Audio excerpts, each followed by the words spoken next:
Thank you so much for coming on, Secretary. I know how busy you are right now. First of all, when can all SNAP recipients across every state expect to receive their full benefits? Well, I just left USDA to come join you. It's great to be here. We are immediately last night began moving out, making sure that the program continues unabated starting once the government reopened. And hopefully by the end of this week, most will receive it at the very latest on Monday.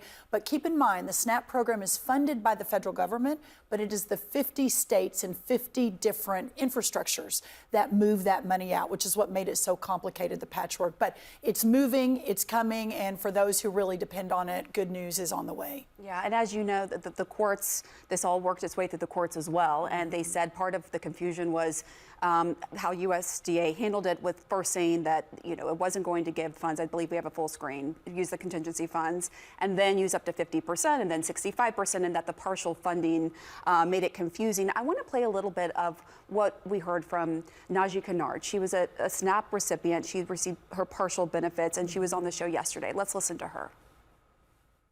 It's been very difficult. The uncertainty can really put you in a mental anguish. I know I'm not going through this by myself. It's unacceptable. Food should not be up for a bargain. Everyone should have the right to eat. Do you take any accountability for the chaos that real people like her experienced during Well, this? listen, I hear Najee, and we heard so many cases like that. 15 different times the Democrats voted not to fund SNAP, 15.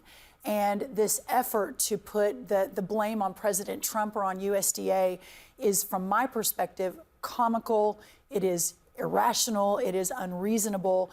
Again, it was a clean resolution. I know we've all talked about this ad nauseum for 40 plus days now, but the idea that those Democrats over and over and over again, -2 in the Senate, voted no on fully funding and opening the government, this is completely 100% basically the results of the radical left and AOC running the party. I give great kudos to the 7 senators in the House, I think 8 or 9, I'm sorry, 7 in the Senate, 8 or 9 in the House, that eventually opened the government up. But here's the other thing, Pamela, I think is really important. I've talked quite a bit about this. SNAP is a broken program. SNAP is full of corruption. We found 186,000 dead people. We asked for the SNAP data earlier this year. It has never been turned over to the federal government before. We had 29 states turn it over, mostly red states. 21 states said, no, thank you, we're in litigation. From just those 29 states, we have found, again, almost 200,000 dead people. It's remarkable. And I understand. So and the big, sure beautiful bill that passed by Republicans, part of that addressed what Republicans saw as issues with SNAP, and now some people have been taken off the program as a result. That's right. But I just want to get back on track here, because I understand you're putting the blame on Republicans, but on Democrats. I mean, sorry, yes. On Democrats to be clear. On Democrats to be clear. There's no doubt. But during the 2019 shutdown, for example, that's the second largest shutdown. Obviously, the Trump administration said in multiple USDA documents that contingency funds could be used to fund SNAP in the event of a funding lapse. What changed? Well, I was with the president during that shutdown, but I was in the West Wing. I was obviously not at USDA. I was with the Domestic Policy Council. I was not part of those discussions. I will just tell you what I know this time, that the president 100% believed that the government would reopen, that these Democrats were playing games with people's lives and the food that they needed to survive, that at the end of this, surely these Democrats wouldn't go 25 days, 30 days, 45 days, and that we would get this fully funded once the government reopened. Now, obviously, you all tracked this. When it went to the court said contingency funds can be used. It's not unconstitutional. The president said, Brooke, we're not going to fight that. We need to keep this moving, get these partial benefits to the people that are truly hungry. And so that was the back and forth over the last couple of weeks. Right, but also, I mean, and just reading through the court filings, the judge also said, and this was the judge in Rhode Island, that there was money available in other funding pots, like the one that was used for WIC. $750 million was transferred to WIC out of this other funding pot. This judge said, you didn't do that, you didn't use that, you could have to fully fund SNAP, and you fought it all the way to the Supreme Court. Let's talk about that. Okay, let's talk about it. That judge in Rhode Island is the largest Democrat donor. But besides no, that, it's important, though. There is a radical which is a left child nutrition judge program. who decided that we could take money. Listen, there went a No Kings rally, a No Kings parade, but then all of a sudden a radical left judge in Rhode Island, of all places, says, oh no, please make yourself king and find that money out of the clear blue sky and redirect it into the SNAP program. There was $23 billion in Section 32, the child nutrition program, and so this judge, is this not factual? The judge says that $4 billion could have been moved from that Section 32 fund to fully fund SNAP. Okay, but politics aside, is that inaccurate, those facts? No, that is not facts. That money is congressionally appropriated and authorized for a different set of facts. If we had used that money, it would have taken food out of the mouths of school children. That came from an entirely different pot of money, non-congressionally authorized. Listen, it's unbelievable to me. But it was used for WIC. That's a different congressionally authorized program. It is entirely separate from SNAP. And so for you guys and the left and the Democrats and your radical people who say, oh, just move money around, this one judge in Rhode Island is going to completely upend the whole entire Constitution and how we fund these programs in America is truly insane. And we would lose our country in a second if we allowed one judge in Rhode Island, without question, to say, move that money there, move that money here. You guys decide where the money goes. We're going to tell you how to do it. That's not our system of government. And we would be in absolute chaos if we ended up abiding by, again, that specific judge. Even Judge Ketanji Brown Jackson, no big friend of, the right and what we believe constitutionally is appropriate in this country. Even she said, wait a minute, this is not appropriate. This is not constitutional. I am going to stay this case until we know whether the government's going to reopen. She wanted the government to reopen, and then she dissented in the latest one, saying she would have funded SNAP. But I just want to go back on this because in reading through the court cases, the government did admit to the judge, and this was, I believe, the judge in Boston, that yes, it could have dipped into this child nutrition fund, that was an available option. This fund, again, had $23 billion in it, right? And that, even if you took out $4 billion to fully fund SNAP, that pot of money would still feed children through next year. Well, let's talk about that. I mean, are we serious right now? Are we really talking about moving billions of dollars from one pot to another to feed children through next year when the Democrats 15 different times voted not to fund this program? I understand you want to keep it on Democrats, but what about the children that were hungry now because they didn't get the full SNAP benefits? Well, then they should understand that the Democrats are the ones that are keeping, and they even admitted it. This is our greatest leverage point. If planes fall out of the sky, that may be what it takes. It was one thing after another, Pamela. But can we so play for this you sound? For you to try to put this back on, this court said that, and this left-leaning judge said that, and you guys should move this. It's completely a false narrative. I'm not trying to, that's why I'm asking you. These are just the facts. These are in court cases. This is what the USDA has previously said from the 2019 shutdown. And I also want to play sound from you, what you recently said with Speaker Johnson. Let's play that sound, please. My message to America is first, the fact that your government is failing you right now. Doesn't matter who you voted for or even if you voted, that if you are in a position where you can't feed your family and you're relying on that $187 a month for an average family in the SNAP program, that we have failed you. And it's clarifying. When she says we have failed you, she means we, the Democrats, okay? I just wanted to get your response to that. And I actually appreciate the opportunity to clarify that. My point was this, that most Americans have no idea what a continuing clean resolution is. Most Americans have no idea that there's a constitutionally, congressionally appropriated funding for all of this. Most Americans, they voted or they didn't vote, but especially those who are the most vulnerable, who rely on these programs, they're not paying that close of attention to whose fault it is. So what I was talking about is the system that has allowed the Democrats 15 different times to stop this important program for at least a section, probably not all 42 million, but at least a section of that 42 million that's relying on those programs is not okay under any circumstances. And for the Democrats to do that over and over and over again was just inexcusable. So that was the point there. But again, back to the 42 million, back to Najee. I thought that was a really great clip. back to those who really depend on this program. That is who we need to be focusing on. That is the realignment that is necessary. Now, if this happens again, hopefully it doesn't. USDA was funded all the way through the fiscal year. So even if there is a shutdown, we're not going to have to do this again, at least on the SNAP program and our farm service programs and all of the USDA programs. Right. It's a massive government agency. So I feel like we're in a little bit better position. But if it does happen again after next September, we are now better prepared. We fully understand how to navigate through this. I think the president was so clear, and we've got to make sure that these vulnerable people have at least some benefit until we get the government reopened. And I feel like we're prepared next time when hopefully it doesn't happen again. But if it were to, I mean, hopefully not. Yeah, this was 40-something days is crazy. Right. And just as we wrap up, I mean, I understand again.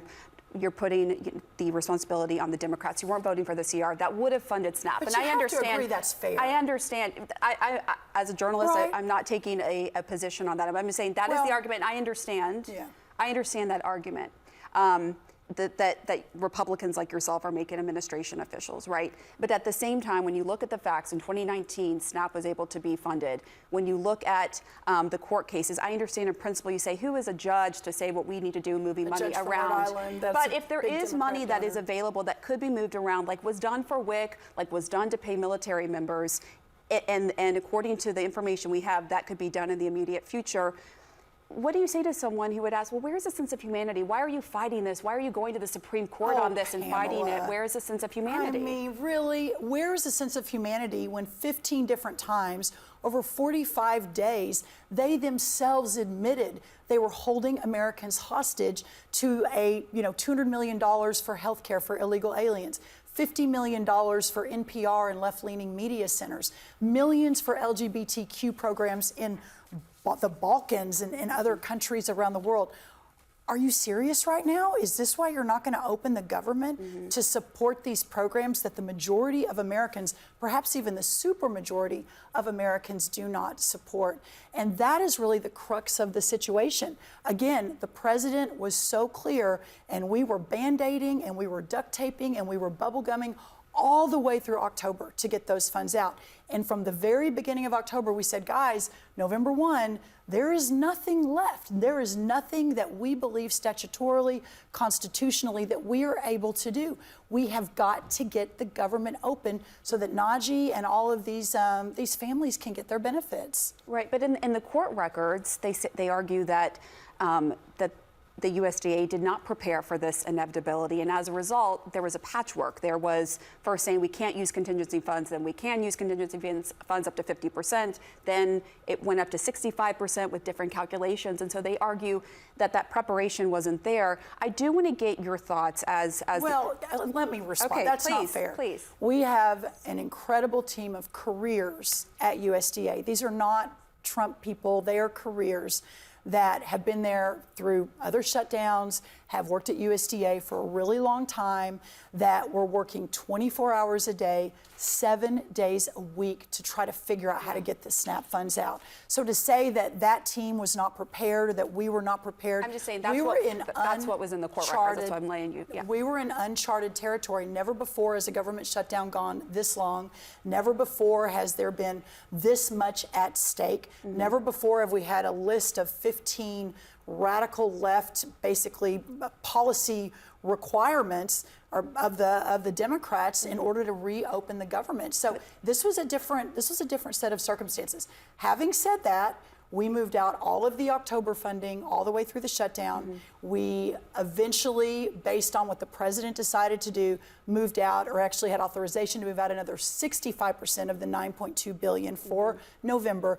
But at the end of the day, the Democrats had to open the government so that these families could get what they needed. What do you say to the Democrats who argue that USDA was withholding the SNAP funding in order to use it as a pressure point to get them to reopen the government? For them to say that is astounding to me, after they are the ones who openly admitted that they were holding Najee hostage in order to get their $200 million They didn't for. openly admit that they were holding. No, that Chuck Schumer said that. Several of the congresswomen said that. I mean, it was one person after another. Now, maybe they didn't say we're holding Najee hostage in order to get $200 million in illegal healthcare, illegal alien healthcare. But there was no doubt, leverage point. This is our leverage point. Hey guys, we have a leverage point. Meanwhile, we're working literally 20 to 22 hours a day to try to figure out how to move this out under these very unusual and unprecedented circumstances. And just to be clear, illegal immigrants are not eligible to enroll in healthcare programs in the U.S. I just want to point that out. But I know we have done a ton of reporting on this. If you guys want to go look at it, go look at it. It's very nuanced. I just quickly. I'll come back and we'll talk about Okay, well, yeah, you're welcome back. I have one more question for you on affordability. I know you have been working hard as the Agriculture Secretary in lowering prices when it comes to eggs, when it comes to beef. But when you look at the numbers, average grocery prices in September were 1.4% higher than they were in January when Trump returned to office, 2.7% higher than in September 2024 under former President Biden. We should note, however, that dairy products, including the price of eggs, have gone down. What is your sense of what Americans are experiencing right now when it comes to affordability? Yeah, I think it's a great question. And the president's focus on making America affordable again is the very top of the list. And when he was running, and I've been with him, next to him in different capacities for a long time, it was securing the border, number one, but making America affordable again, making sure the American dream was alive for all of our families. For the most part, most groceries actually have come down. I'm doing a big announcement next week on turkeys as we move into Thanksgiving. There are certain outliers like beef. I'm sure you guys have covered beef, coffee, and a few others. We have specific plans as to all of those. But here's the underlying foundation of all of it. Under the last administration, the cost of fuel was up 36%. The cost of labor for our farmers was up 47%. The cost of interest rates for our farmers up 73%. The cost of equipment up 28%. And that was just in those 4 years. So the cost to produce all of this is so significantly higher than when we left in 2020. And it's just going to take more than 10 months to unwind all of it. What about You've already tariffs, though, 'cause seen they have impacted some huge prices, improvements, though. Well, I think you could argue certainly tariffs on coffee. Of course, we don't produce a lot of coffee in America, so we rely on other countries for that. But really, what we have seen, again, in most categories of food, it has come down in the last 10 months. So tariffs really haven't been that much of a driver specific to a lot of those foodstuffs. Beef? Well, so what I would say about beef, beef is up about, depending whether you're talking about a real fancy cut of Wagyu beef, that's going to be up significantly. But, those who are the most vulnerable among us probably aren't buying a $65 filet mignon.